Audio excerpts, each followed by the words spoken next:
This program is made possible by financial support from viewers like you.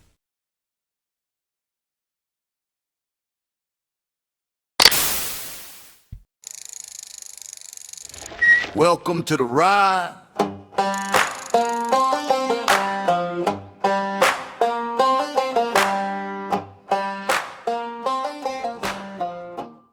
Welcome back to Babbling On in Babylon, my fellow believers and non-believers alike. My name is Will, and I'm an aspirant follower of Yeshua HaMashiach. You might know him as Jesus Christ. And this here is the show where we delve into some of the stranger, lesser known, and often controversial subjects in our world, and do our best to examine them through a biblical lens.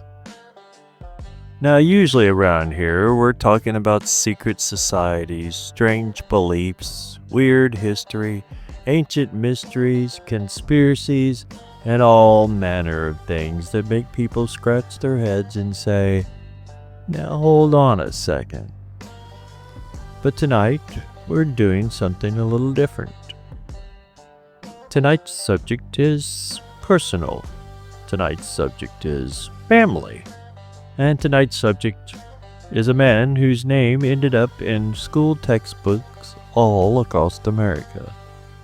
A man whose face I remember seeing when I was just a little kid in family photo albums. A man who, believe it or not, was my first cousin once removed.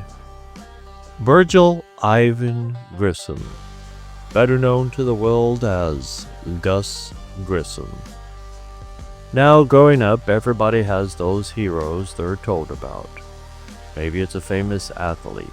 Maybe it's a soldier. Maybe it's a movie star. Maybe it's some local legend from their hometown. But for me, one of those names was Gus Grissom. I remember seeing his picture. I remember hearing stories. And I remember having that same dream that countless little boys have had over the generations. You know the one. You grow up wanting to be a policeman, or a fireman, or a soldier, or maybe an astronaut. And if we're being honest, maybe a superhero too. I don't think there's a single generation of boys that hasn't looked up at the night sky and wondered what was up there. The stars have always called to us. There's something deep inside mankind that wants to explore. Something that wants to climb the next mountain, cross the next ocean, walk beyond the next horizon. Maybe that's because God built us that way. After all, from Genesis onward, mankind has always been wondering, discovering, naming, building, and exploring. The same species that crossed deserts and oceans eventually looked upward and said, "What about space?" And among the men who answered that call was a kid from a tiny Indiana town. A kid who had no way of knowing he'd someday become one of the most famous astronauts in human history. But before there was an astronaut, before there was NASA, before there was Mercury, Gemini, Apollo, launch pads, rockets, and spacesuits, there was just a little boy named Virgil. A little boy growing up in Mitchell, Indiana. And that's where our story begins. Now, if you've never been through southern Indiana, it's hard to explain properly. Rolling hills, creeks, woodlands, railroads, stone quarries, small towns where everybody knows everybody. The kind of places where your grandparents knew your parents and your parents knew the neighbors and everybody knew your business before you did. Mitchell in the 1920s and 1930s wasn't a booming metropolis. It wasn't New York or Chicago or Los Angeles. It was small town America. And honestly, that's probably one of the reasons Gus remained so grounded throughout his life. He was born on April 3rd, 1926. His father, Dennis Grissom, worked for the Baltimore and Ohio Railroad as a signalman. His mother, Cecil King Grissom, stayed home and cared for the family. The Grissoms weren't rich. They weren't powerful. They weren't famous. They were working people. The kind of people who got up early, worked hard, and made do with what they had. In other words, they were pretty representative of millions of American families during that era. And remember the timing here. Gus was born in 1926. That means his earliest memories would have been unfolding during the Great Depression. Now, for younger listeners, it's difficult to overstate how much the Depression shaped that generation. People learned not to waste things. People learned to fix things and repair things. And people learned how to save things. Folks learned that nothing was guaranteed. Those lessons stick with a person, especially a kid. One thing that stands out about Gus is that he seems to have developed a fascination with machinery and flight at a very young age. He loved building model airplanes. He loved learning how things worked, loved tinkering, loved to figure things out. That curiosity would become a recurring theme throughout his life. He wasn't simply a thrill seeker. He wasn't merely somebody who wanted adventure. He genuinely wanted to understand machines. And that's an important distinction. Many people dream about flying. Far fewer want to know exactly how the airplane works. Gus was one of those people. He attended Riley Grade School in Mitchell. Today, there's even a memorial standing on the site associated with that school, commemorating the local boy who eventually reached space. As a young man, he attended the local Church of Christ and remained connected to that faith tradition throughout his life. He also participated in Boy Scouts and eventually earned the rank of Star Scout. Hunting and fishing became lifelong hobbies. Now I think that's worth pausing on for a moment, because when people imagine astronauts, they often picture some larger-than-life superhuman. But Gus wasn't raised as a celebrity. He was raised as a church-going Midwesterner kid. He delivered newspapers, worked jobs, went scouting, spent time outdoors and did chores. Lived life. There's something deeply American about that story. And perhaps that's why people connected with him. He wasn't royalty. He wasn't born into privilege. He wasn't some elite aristocrat. He was just one of us. One thing I find particularly interesting is how he got the nickname Gus. Apparently, it wasn't some dramatic story. A friend misread part of his last name and started calling him Gus. And that name stuck. Sometimes history turns on surprisingly ordinary moments. That name would one day appear in newspapers around the world, and it was basically the result of a misunderstanding. As he grew older, his fascination with aviation intensified. Nearby Bedford had a local airport, and like countless young boys of that generation, airplanes represented wonder. Remember, aviation was still relatively new. The Wright brothers had flown only a few decades earlier.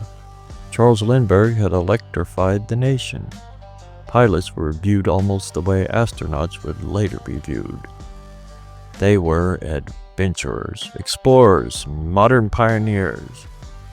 According to accounts from his youth, a local pilot would occasionally take him flying and teach him some basics about aircraft. Imagine that for a moment. You're a kid from this small Indiana town. You climb into a little airplane. The ground falls away beneath you. The roads become lines. The houses become dots. And suddenly, the world looks different. I suspect that experience never left him. By 1940, he entered Mitchell High School. He wasn't the biggest athlete. In fact, he wanted to play basketball but lacked the size for it. Instead, he turned towards swimming and other activities. He excelled in mathematics but was generally viewed as a fairly average student academically. Not bad, not brilliant, just steady, consistent, reliable. And honestly, that may tell us something important. History often remembers extraordinary achievements, but extraordinary achievements are frequently built upon ordinary habits. Showing up, doing the work, learning a little more today than yesterday, being dependable. Those aren't flashy traits, but they matter. By the time he reached his teenage years, another shadow loomed over the world. World War II. Imagine being a teenager during those years. The radio constantly discussing war, newspapers filled with casualty lists, families sending sons overseas, the entire nation mobilized. The world was changing rapidly, and young men everywhere were being forced to think about adulthood much sooner than previous generations. The war would eventually alter the trajectory of Gus Grissom's life forever. But that's a story for our next segment. Because when we return, we'll follow a young man from Mitchell, Indiana into military service, higher education, the cockpit of high-performance aircraft, and ultimately into the ranks of a brand new organization called NASA. And once that journey begins, history changes forever.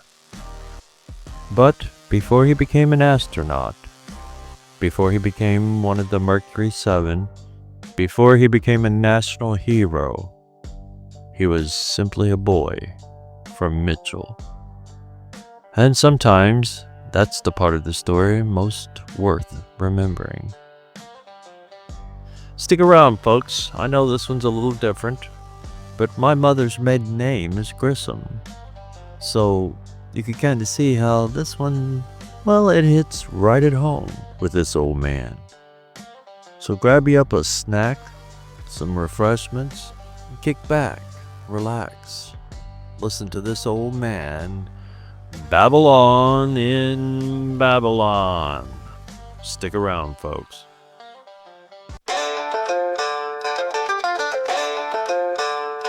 We're tuning in tonight, where the truth and the rumors collide in the light. From prophecy to mystery, we got it going on. Welcome to the sound of Babylon. Babbling on in Babylon. The stories keep rolling, the beat goes on. From shadows deep to the break of dawn, we keep babbling, babbling on. The page, each of words on the mic. Conspiracies keep rolling, the beat goes on. From shadows deep to the break of dawn, we keep babbling, babbling on. Flip the page, each of words on the mic. Conspiracies, prophecies, ride through the night. From heart to the heavens, the signs in the sky. Asking the questions they don't want you to try. Truth ain't clean, it's a puzzle and a fight. But we crack it wide open when the time is right. Whispers in the dark, voices in the dawn. Welcome to the chaos, Babylon storm. Babbling on in Babylon. The stories keep rolling, the beat goes on. From shadows deep to the break of dawn, we keep babbling, babbling on. Welcome back, folks. How's everyone doing out there this evening? I'd like to take this time, before we go any further, to give out a big old shout out and a thank you to you watching this right now. I know there's only a couple handful of you out there that actually pay attention to what goes on here. And I know your time is valuable. It's one of the few things we can never get back in life, folks. And I surely do appreciate you spending some of it here listening to this old guy babble on in Babylon. Hope everyone's having a beautiful and blessed evening. Hope the good Lord has showered you and your home with prosperity and shalom. With that being said, make sure your refreshments are refreshed and that you're all settled in. When we left off, Virgil Gus Grissom was still just a kid from Mitchell, Indiana, a church-going Midwestern boy who liked airplanes, hunting, fishing, and figuring out how machines worked. At that point, nobody could have guessed that one day his name would be spoken alongside some of the most famous explorers in human history. Nobody could have guessed he'd become one of the first Americans in space. And nobody could have possibly guessed he'd command NASA's first manned Apollo mission. Let alone could they have guessed how tragically that story would end. But before any of that could happen, the world itself would have to change. Because by the time Gus was reaching adulthood, World War II was raging across the globe. For young men of that era, military service wasn't some distant possibility. It was reality. The war reached into nearly every American household, and like countless young men of his generation, Gus answered the call. In 1944, while still a teenager, he enlisted in the United States Army Air Forces. Now imagine that for a moment. One day you're walking around Mitchell, Indiana, little backwoods nowheres, and the next you're entering the largest war machine the world has ever seen. Unfortunately for Gus, timing played a cruel little trick. The war ended before he could see combat. By the time he completed training, World War II had concluded. For many young men, that might have been disappointing. But in hindsight, it probably saved his life. The skies over Europe and the Pacific had become graveyards for thousands of pilots. But instead, Gus would live long enough to help pioneer an entirely new frontier. After leaving military service, he attended what is now Purdue University. Now, if you're from Indiana, you already know Purdue's reputation. Engineering, aviation, technology, problem solving. This was exactly where a young man like Gus belonged. While attending college, he studied mechanical engineering. But perhaps even more important, he met and married the woman who would become his lifelong partner, Betty Moore Grissom. The two had known each other since childhood, and like many great stories, theirs didn't begin in some glamorous setting. It began in a small Indiana town. Together, they would build a family and raise 2 sons. Meanwhile, Gus graduated with a degree in mechanical engineering and eventually re-entered military service through the United States Air Force. And now we begin seeing the emergence of the man history remembers. Because once Gus got into the cockpit, something clicked. He excelled, not just as a pilot, as a military aviator, as an officer, as a professional. During the Korean War, he flew 100 combat missions in the F-86 Sabre. 100. Think about that. Every mission involved risk, mechanical failure, enemy fire, weather, split-second decisions, life and death, over and over again. Many pilots never made it through 10. Gus completed 100. That tells us something about his skill level. The Korean War forged many of America's future astronauts. The military was producing a new generation of elite pilots who operated at the cutting edge of technology. These men weren't simply flying airplanes. They were learning how humans performed under extreme conditions. High speed, high altitude, extreme stress. And NASA was paying attention. After Korea, Gus continued advancing his career. He attended the Air Force Institute of Technology. He became a test pilot. And this is where things become especially interesting. Most people hear test pilot and imagine somebody taking an airplane for a quick spin. That's not what a test pilot does.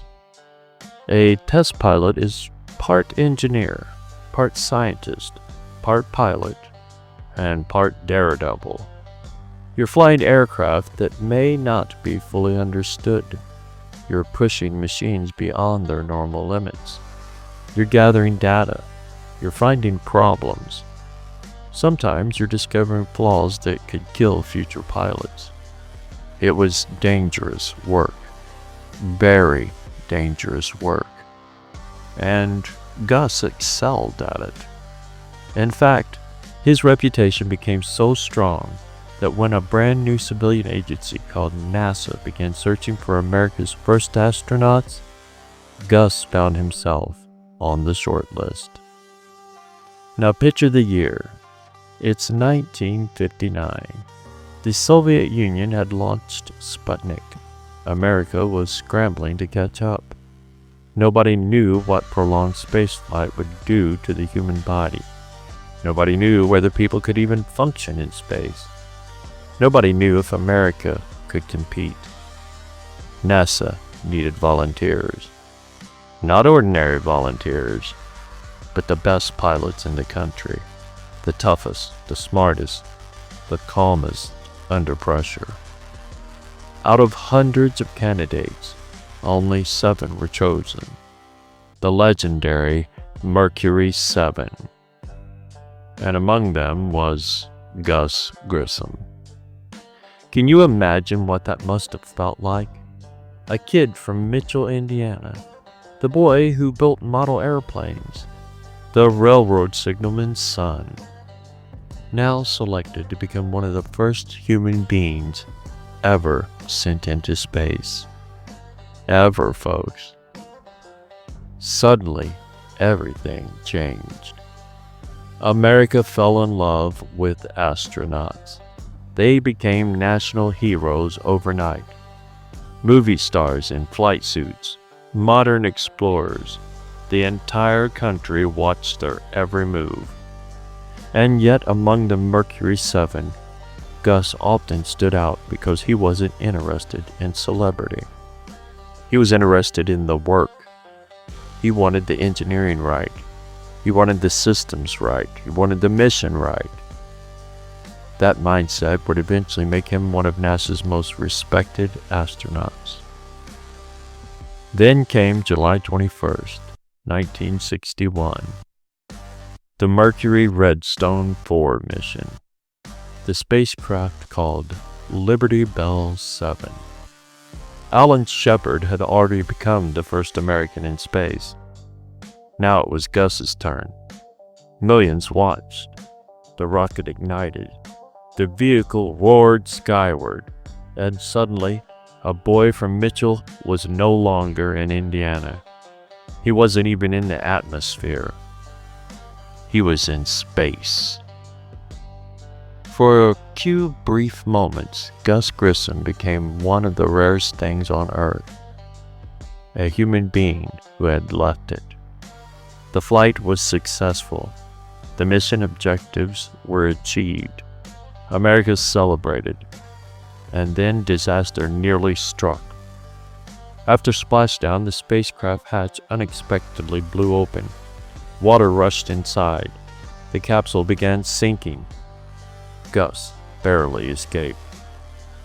A rescue helicopter struggled desperately to save both astronaut and spacecraft.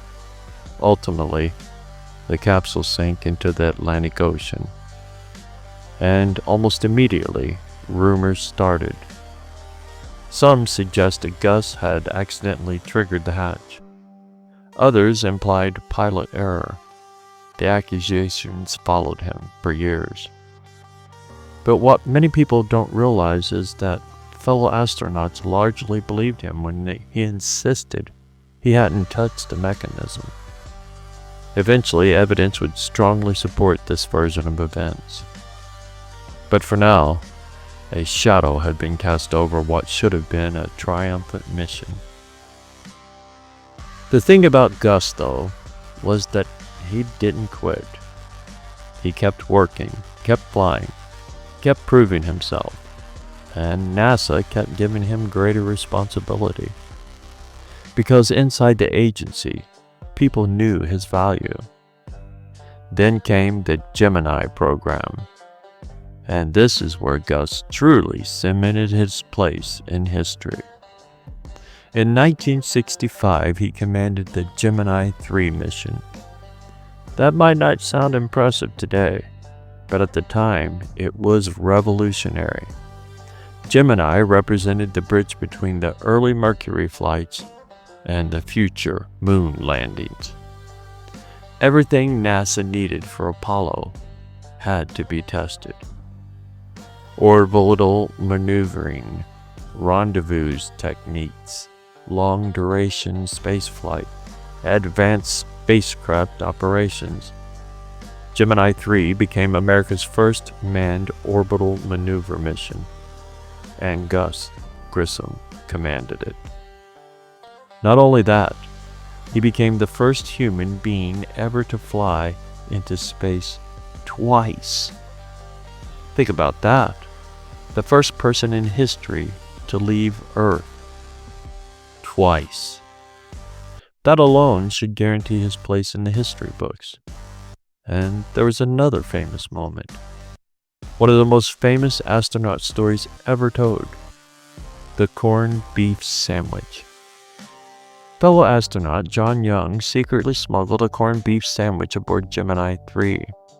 During the mission, the sandwich briefly appeared. NASA was not amused. Congress was not amused. Mission planners were definitely not amused. But decades later, it became one of the funniest stories in astronaut history. It's easy to laugh about now. But beneath the humor was something important. These men weren't robots. They were human beings doing things no human beings had ever done before. By the mid-1960s, Gus Grissom had become one of the NASA's senior astronauts. He had flown Mercury.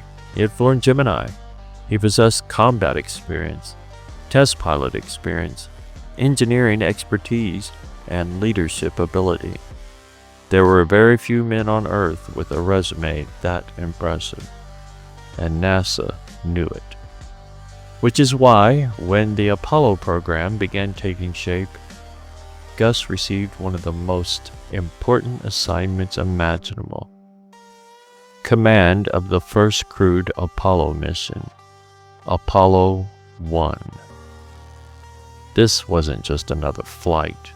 This was supposed to be the beginning, the first chapter in the journey that would eventually put human beings on the moon.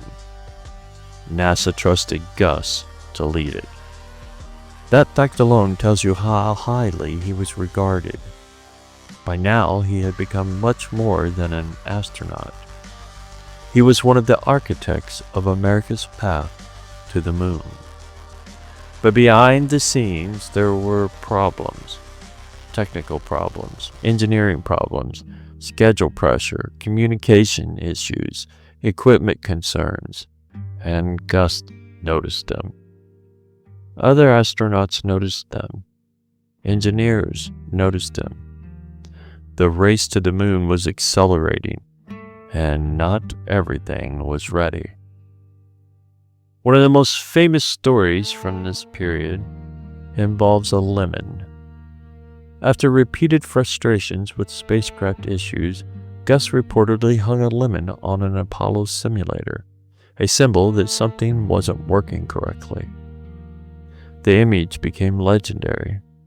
At the time, it was merely a criticism. In hindsight, many people would see it differently.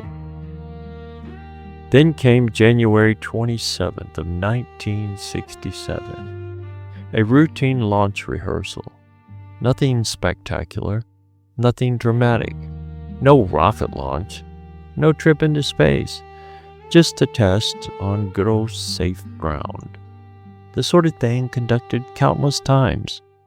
The crew climbed into the capsule.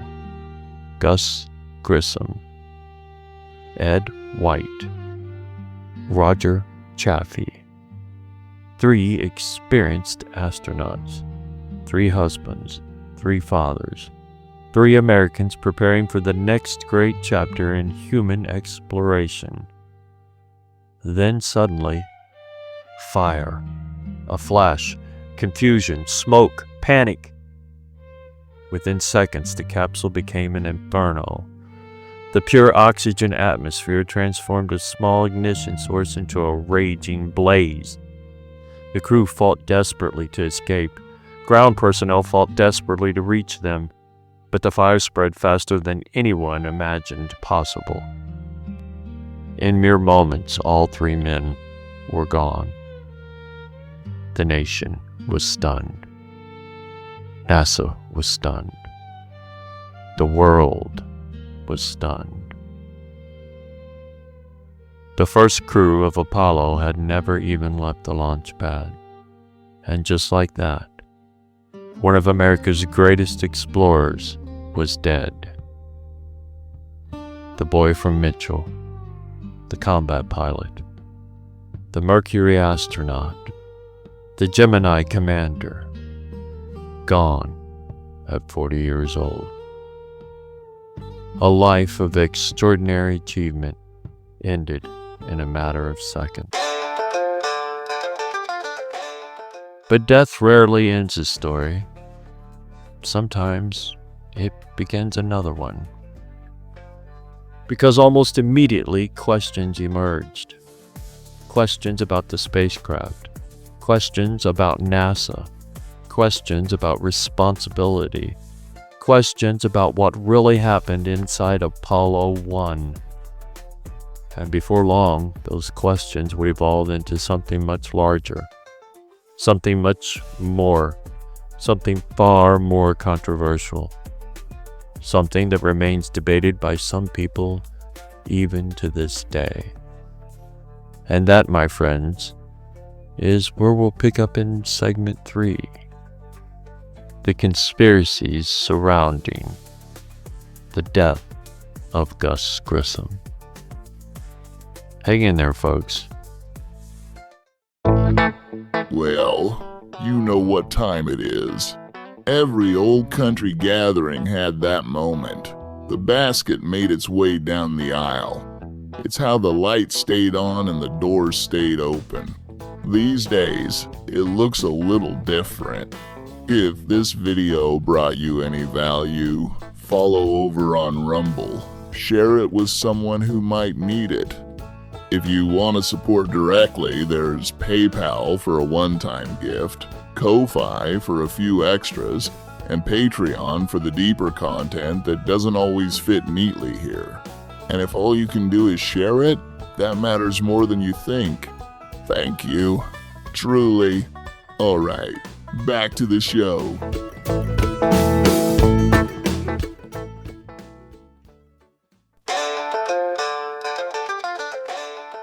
Welcome back, welcome back, welcome back, folks. Are your refreshments refreshed? You all comfortable? You ready? Because tonight we're not acting as judges. We're not acting as jurors. We're acting as investigators. We're opening the case file. We're laying the evidence on the table. And we're asking a simple question. What if the official story isn't the whole story? Because if you spent any amount of time listening to Babbling on in Babylon, you know something already. Institutions lie. Governments lie. Corporations lie. Intelligence agencies lie. And religious organizations lie. History is full of cover-ups, of scandals, of powerful people protecting powerful interests. And when enough examples pile up, people naturally begin asking questions about every major event, including Apollo 1, especially Apollo 1. Because when you step back and examine the situation surrounding Gus Grissom's death, conspiracy theorists see a pattern. Not proof, but definitely a pattern. And patterns make people curious. Let's begin with motive. Every good investigator starts with motive. So let's get out our magnifying glasses, our detective hats, our trusty trench coats, and examine the motive. Who benefited? Who stood to gain? What pressures existed at the time? To understand the conspiracy theories, you have to understand the atmosphere of the 1960s. The Cold War was in full swing. America and the Soviet Union were engaged in a technological arms race. Sputnik, the first man-made satellite, had embarrassed the United States. The Soviets had already put up the first satellite into orbit, the first animal into orbit, the first man into orbit. America wasn't merely competing. America was losing. Then came President John F. Kennedy and his famous challenge. Put a man on the moon before the decade is out. Simple statement. Enormous consequences. Suddenly, NASA wasn't merely a scientific agency. It became a symbol of American power, American ingenuity, American prestige, and perhaps most importantly, American credibility. Failure was not an option. Or at least that's how many people perceived it. Billions of dollars were flowing into the program. Thousands of contractors were involved. Careers were on the line. National pride was on the line. The entire world was watching. Now, ask yourself this. What happens when an organization is under enormous pressure? Well, corners sometimes get cut. Warnings sometimes get ignored. Dissenters sometimes become inconvenient. And according to conspiracy theorists, nobody was becoming more inconvenient than Gus Grissom. Remember the man we've spent 2 segments discussing. This wasn't some rookie. This wasn't some publicity mascot. This was one of the most experienced men in the entire astronaut corps. Mercury veteran, Gemini veteran, combat pilot, engineer, test pilot, a man respected by his peers. And according to numerous accounts, he was becoming increasingly frustrated with the Apollo spacecraft. Now enters one of the most famous images in astronaut history. The lemon. Many listeners have probably heard this story. We talked about it briefly previously in this episode. There's an old expression that says if you buy a defective car, you bought a lemon. According to this story, Gus hung a lemon on an Apollo simulator. Whether one views it as a joke, a protest, or a warning depends largely on one's perspective. But conspiracy theorists see something else.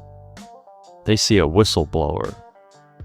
A man publicly signaling that the spacecraft was not ready. a man openly challenging management, a man who might potentially delay the entire Apollo schedule. And if that's true, they ask, did he become a problem? Now let's go one step further, because this wasn't the first time controversy surrounded Gus Grissom. Years earlier came the strange incident involving Liberty Bell 7. After successfully completing his Mercury mission, the spacecraft hatch unexpectedly blew. The capsule flooded and sank. Almost immediately, criticism emerged. Some accused Gus of panicking. Others suggested pilot error. For years, suspicion followed him. But later investigations and evidence increasingly pointed towards a malfunction rather than astronaut error. And conspiracy theorists find this detail fascinating, because from their perspective, they see a pattern emerging. First, a public controversy, then eventual vindication, then continued criticism of NASA systems, then death. Coincidence? Maybe. Maybe not. But now we arrive at what many consider the centerpiece of the entire conspiracy narrative: the death of Thomas Barron. And this is where things become considerably stranger. Thomas Barron worked as a quality control inspector for North American Aviation. For those unfamiliar, North American Aviation was heavily involved in Apollo spacecraft construction. Barron reportedly became increasingly concerned about safety issues. He documented problems. He criticized workmanship. He criticized management. He criticized procedures. Following the Apollo 1 fire, Barron compiled an enormous report detailing what he believed were serious deficiencies throughout the program. Hundreds of pages, detailed observation, specific complaints, specific concerns. Eventually, he testified before congressional investigators. Now, stop and think about that. A man comes forward, claims there are serious problems, documents those problems, testifies publicly, and then shortly afterward he loses his job. Already you can see why conspiracy theories became interested. But the story doesn't end there. Only days later, Barron, his wife, and his stepdaughter were killed when their automobile was struck by a train. Officially, it was ruled as an accident. Case closed. Yet, for conspiracy researchers, this sequence of events raises immediate suspicion. A whistleblower appears, a whistleblower speaks, a whistleblower dies. And suddenly, the story sounds less like engineering history and more like political thriller. Does that prove anything? No. But conspiracy theorists don't argue that it proves anything. They argue that it adds another piece to the puzzle, another coincidence, another question mark, another loose string. And then there is the famous photograph. Some of you out there have probably seen it. The image shows Gus Grissom, Ed White, and Roger Chaffee, heads bowed, expressions serious, standing near the spacecraft. The image has become legendary. Officially, it was a publicity photograph, a dramatic pose, nothing more. But conspiracy theorists interpret it differently. According to the alternative narrative, the astronauts were expressing frustration, sending a message, warning people, attempting to draw attention to a dangerous situation. Over time, the photograph acquired an almost prophetic quality. Looking back after the tragedy, people began seeing symbolism where they may not have seen it before. 3 astronauts, a doomed spacecraft, expressions that appear somber. The image practically invites interpretation. And where interpretation exists, conspiracy theories flourish. But perhaps the most serious allegation involves the fire itself. Let's think about the conditions. The cabin contained a pure oxygen atmosphere. The spacecraft contained flammable materials. The hatch opened inward. Escape would be difficult. Conspiracy theorists looked at this setup and asked, how could so many dangerous design decisions exist simultaneously? Were these merely engineering mistakes or something else? Then they point towards the ignition source.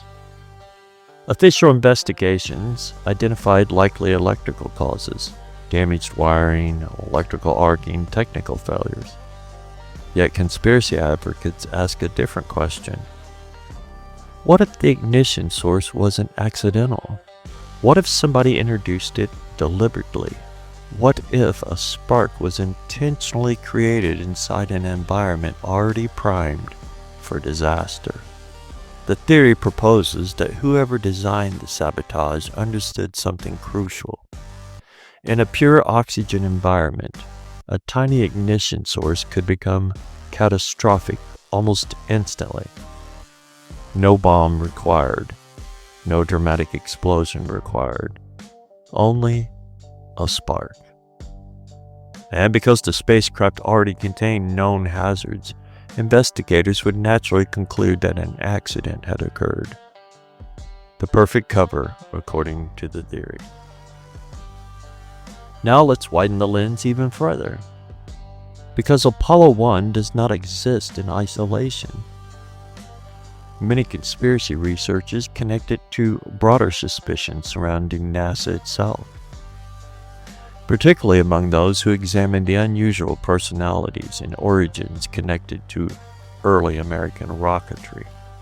In previous episodes, we've discussed figures such as Jack Parsons, a pioneer of rocket science, a founder of what eventually became part of modern American rocketry, and also a man deeply involved in the occult teachings of Aleister Crowley. To many people, that's simply an odd historical footnote.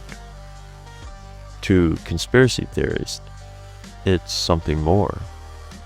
They argue that strange influences surrounded the aerospace world from its earliest days. They point towards intelligence agencies, military secrecy, black budgets, experimental technologies, occult symbolism, classified projects, and they suggest NASA inherited portions of that hidden culture. Whether one agrees with that conclusion or not, it undeniably adds fuel to the mythology. Because once someone begins viewing NASA through that lens, every tragedy starts looking a little suspicious. Every accident, every unexplained detail becomes a clue. And Apollo 1 becomes more than a fire. It becomes a crime scene. Now here's one of the most powerful arguments for the conspiracy. What if Gus Grissom was right? What if the spacecraft truly was unsafe? What if he knew? What if he was becoming increasingly vocal? What if management knew he was vocal? What if enormous political pressure existed? What if embarrassing delays threatened powerful interest? And what if tragedy occurred at exactly that moment? By the late 1960s, many Americans had already begun losing trust in institutions. Government scandals, military scandals, intelligence scandals, political assassinations. The decade itself seemed filled with mystery and suspicion. Against that backdrop, Apollo 1 became fertile ground for alternative explanations and suspicion. Over the years, those explanations multiplied. Some moderate, some extreme, some merely questioning official conclusions. others alleging outright murder. But regardless of which version one encounters, they all revolve around the same central ideal: that Gus Grissom wasn't merely a victim of a tragic accident. He was the victim of something intentional, something hidden, something covered up. Now, whether that's true is an entirely different question. And that's exactly where we're headed next. Because next we're going to put the conspiracy theories on trial themselves. We'll examine what the investigators say they actually found. We'll look at the engineering realities. We'll examine the presented evidence. We'll separate documented fact from speculation as best as we can in this world of deception. And we'll ask perhaps the most important question of all. Does the evidence actually support the conspiracy? Or is the real story tragic enough without one? Stick around, folks, and we'll pick up right there.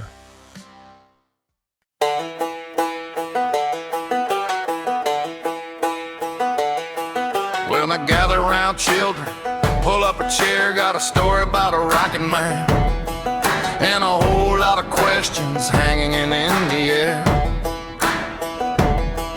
Born down in Indiana, just a country boy at heart. Never figured he'd be flying higher than the Meadowlarks.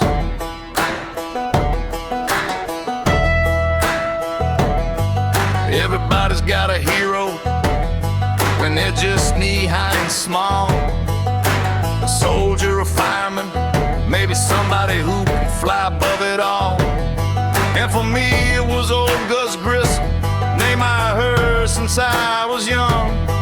Saw his picture in the textbooks, saw the rockets that he'd hung.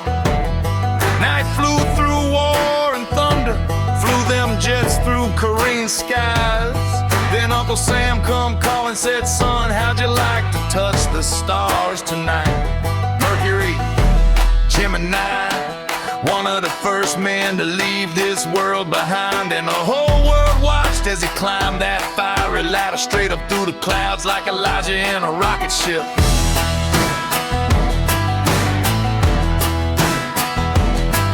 Well, Liberty Bell sailed when sank beneath the sea. Folks pointed fingers, said that pilot looked suspicious to me. But the years rolled by and the truth rolled out. Maybe Gus weren't the problem after all. Maybe machines break, maybe wires fail. Maybe sometimes the story's more complicated than the headlines tell. Now here's where it gets strange, and you knew it would. 'Cause this ain't Sunday school, and this ain't the evening news. This is babbling on, and Babylon's got questions.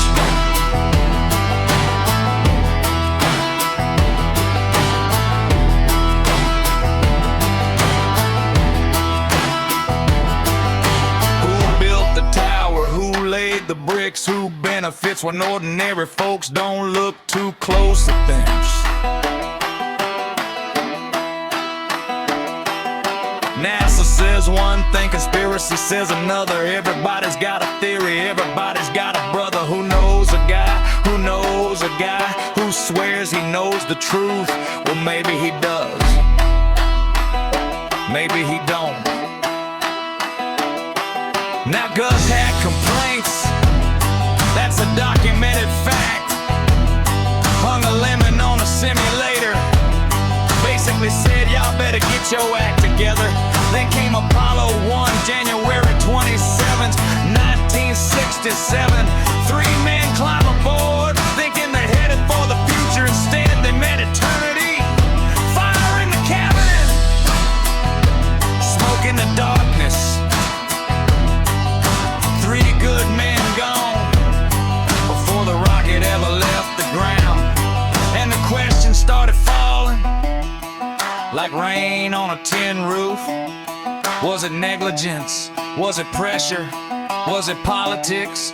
Was it something darker? Folks been arguing ever since. Now me, I wasn't there, neither were you. All we got are records, reports, memories, photographs, and a mountain of opinions. But here's what I know. A good man lived, a brave man served, a husband loved his family, a father raised his children, and a dreamer reached for the stars. The Bible says, what is your life? It is even a vapor that appeareth for a little time and then vanisheth away. That's James chapter 4, verse 14. A vapor, that's all of us. Astronauts, presidents, preachers, farmers, conspiracy theorists, and podcasters too. We're all vapors, here today, gone tomorrow. So maybe the lesson ain't really about rockets. Maybe it ain't about NASA. Maybe it ain't even about conspiracies. Maybe it's about what you do with the little bit of time the good Lord gives you. Gus Grissom is chasing the stars. What are you chasing?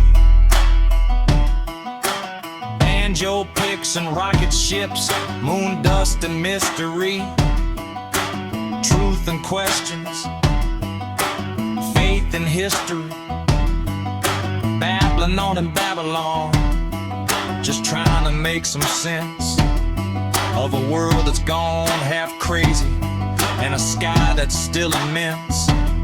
So raise a glass to Gus Grissom and the dreamers who came before, and keep your eyes upon the heavens, but keep your feet on the floor. Yeah.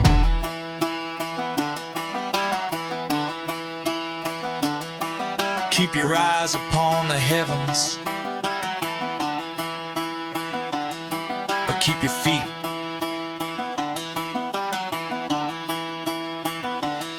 on the floor.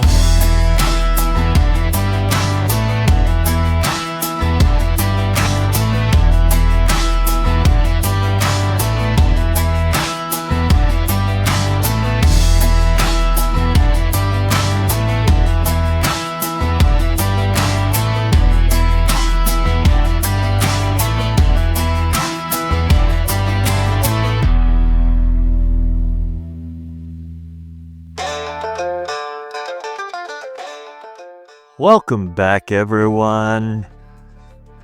Well, everyone who's stuck around this far, I appreciate you being here. Like I said, this one here, it's kind of a little closer to home than some of the other episodes. And being close to home, I thought it was worth exploring. Especially all this here conspiracy stuff, of course. I mean, over the course of this episode, we've followed the life of Virgil Gus Grissom, from a small-town Indiana boy all the way to becoming one of the most accomplished astronauts America ever produced. We've taken a look at his childhood, we took a look at his military service, we looked at his historic flights. We then took a look at his leadership within NASA. And in our last segment, we put on the proverbial tinfoil hat and examined some of the conspiracy theories that continue to surround Apollo 1 nearly 60 years after the tragedy. But now comes the hard part, the part every investigator eventually arrives at: the evidence. Not rumors, not speculation, not suspicion. Evidence. Because regardless of what any of us want to believe, reality remains what it is. And if we're going to be intellectually honest, we have to follow the evidence wherever it leads, even when we don't like the destination. Now, one thing I want to make very clear before we proceed. The existence of conspiracy theories does not automatically make something false.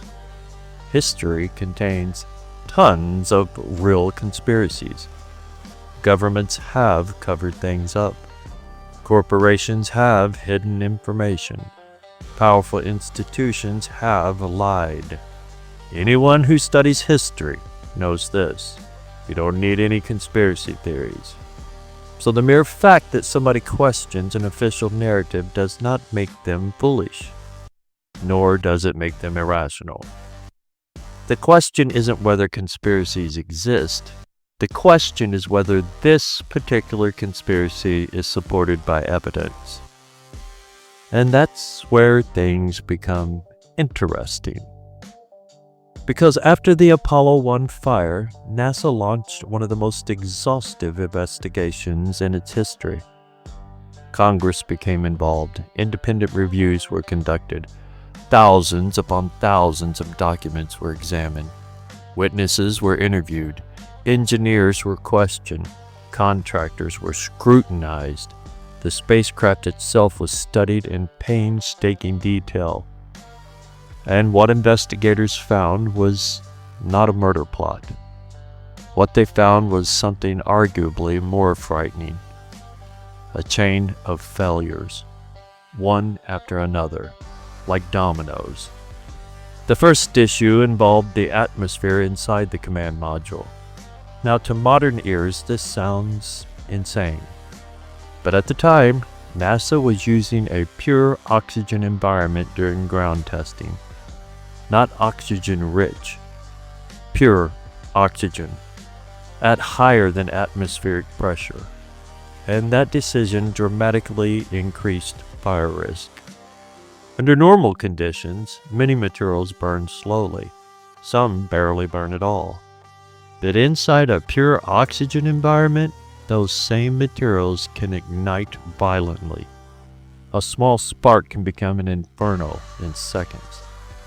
Investigators discovered that the Apollo command module contained significant amounts of flammable material.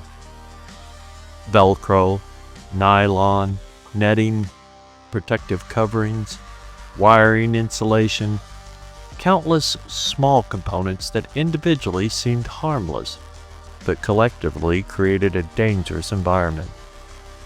Imagine filling a room with kindling, then saturating the room with oxygen, then introducing an ignition source. You don't really need sabotage, and you don't need secret explosives, and you don't need a secret assassination. You already have all the ingredients necessary for disaster. Then investigators examined the spacecraft wiring, and here they found additional concerns.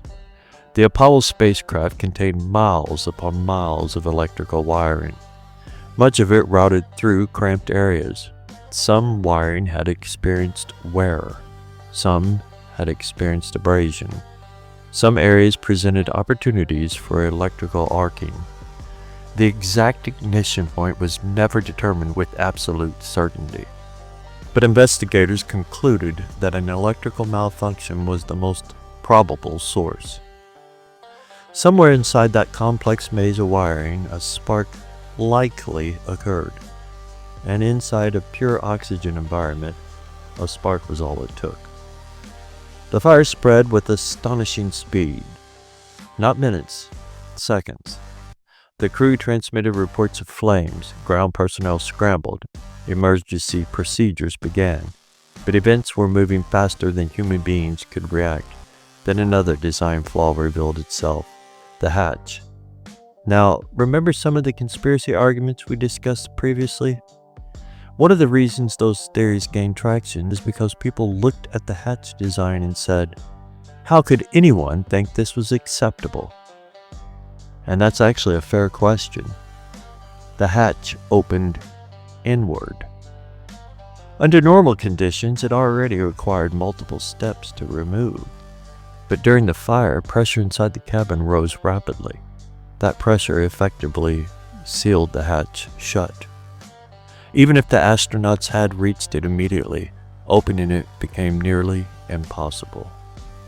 The crew never had a realistic chance. By the time rescuers reached the spacecraft, conditions inside had become fatal. Now here's where things get particularly important.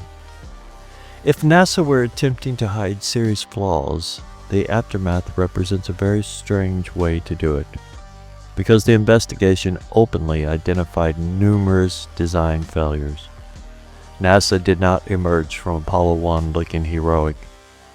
The agency emerged embarrassed, criticized, humbled, in some cases, publicly humiliated. The investigation concluded that the spacecraft design itself required substantial revision. And that's exactly what happened. The command module underwent extensive redesign. The pure oxygen ground test configuration was abandoned. Flammable materials were removed or reduced. Wiring standards were improved. Emergency procedures were rewritten. And perhaps most importantly, the hatch was completely redesigned. The new hatch could be opened outward, rapidly, in seconds. One of the most sobering conclusions reached by many historians is this.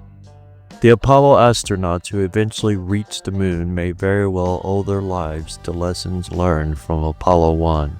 That doesn't lessen the tragedy. If anything, it deepens it. Because it means 3 men died teaching lessons that should have been learned earlier. Now, let's briefly revisit some of the conspiracy claims. What about Gus's criticism of NASA? Absolutely true. He criticized aspects of the program. Many astronauts did. In fact, NASA often relied upon that criticism. Astronauts were test pilots. Their job was to identify problems. Gus was particularly outspoken because he cared about getting things right. Ironically, the investigation later validated many concerns regarding spacecraft safety. What about the famous lemon? Again, true. The lemon became a symbol of frustration with equipment reliability. But being critical of a spacecraft is not evidence of an assassination plot. It is evidence that the spacecraft had problems. Problems the investigation ultimately confirmed. What about Thomas Barron? His story remains one of the most intriguing pieces of the entire Apollo 1 saga.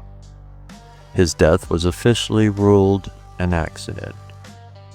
And despite decades of scrutiny, no verifiable evidence has emerged proving otherwise. Sounds like a future episode of Babbling On and Babylon in the works. Let me know in the comments. Regardless, the timing remains unsettling to many people. But unsettling timing alone cannot establish murder. What about the claim that somebody intentionally introduced a spark? This is where conspiracy theories encounter their biggest challenge. Investigators didn't need to invent a mechanism. The spacecraft already contained multiple pathways capable of producing ignition. The tragedy did not require sabotage to become possible. The conditions already existed. In other words, if a prosecutor were trying to prove murder, they would need evidence that someone deliberately created the spark, not merely evidence that a spark occurred. And to date, no such evidence has surfaced. But perhaps the most fascinating aspect of Apollo 1 is that both sides of the argument often agree on one thing. The spacecraft was dangerous. The disagreement concerns intent. One side says negligence. The other says murder. One side says catastrophic engineering failure. The other says deliberate elimination. The underlying facts remain largely the same. The interpretation differs. And after nearly 6 decades, people continue debating which interpretation best fits the evidence. Now, before we close, I want to shift gears for a moment, because this show isn't merely about history.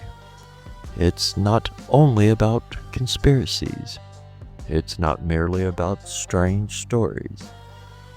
It's about trying to understand the world through a biblical lens. And when I think about Gus Grissom's life, one verse immediately comes to mind. Ecclesiastes 9, verse 11.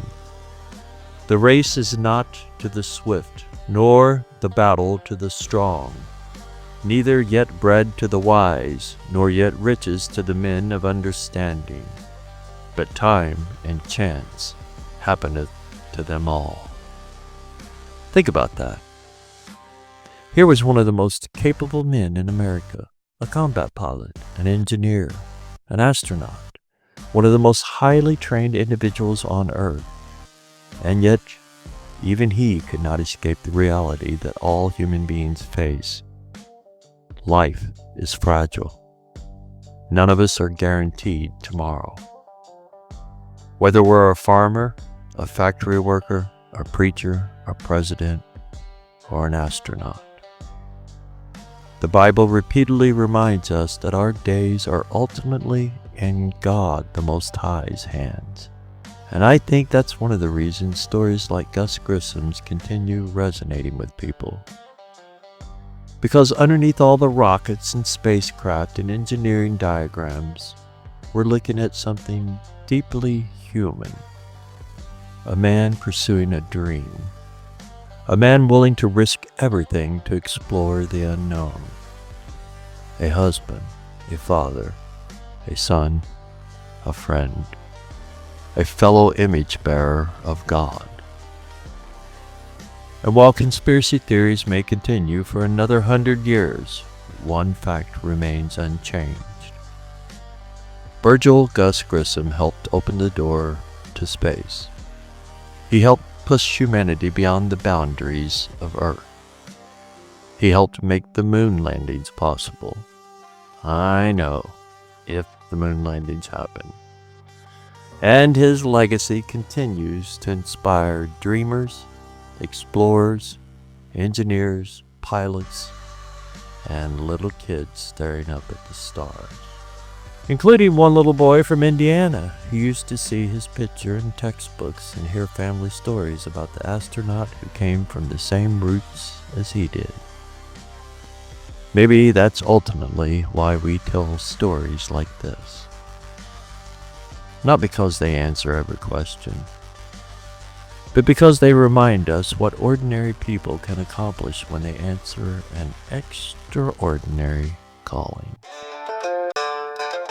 Until next time, my fellow believers and non-believers alike, keep your eyes on the skies, keep your feet planted on solid ground, and most importantly, keep seeking the truth wherever it may lead. If you found this little episode beneficial or entertaining in any way, please make sure that you share. Share on your social media, share on your own YouTube page, share with the guy down at the Quickie Mart, the guy at the gas station, your co-workers, and that one kind of weird person that you see every day walking down the street. But seriously, folks, sharing these podcast episodes goes a long way to keeping this old man babbling on in Babylon.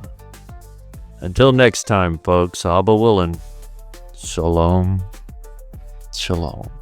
Shalom, our friends. In a world that seems to spin fast on every day, where truth feels fragile, if anger Wonder fills the spaces where love used to live. Remember this: God's light still breaks through the noise. It shines through every honest word, every act of mercy, every moment we choose prayer instead of pride. Nations will argue, kings will fall, but his kingdom, the one written not on paper, but on our hearts, stands forever. So keep your eyes on that light, keep your heart soft even when the world grows cold. And when the night feels long, just whisper, though I sit in darkness, the Lord will be my light. Until next time, keep the faith, keep watching, and keep riding toward the kingdom. Shalom.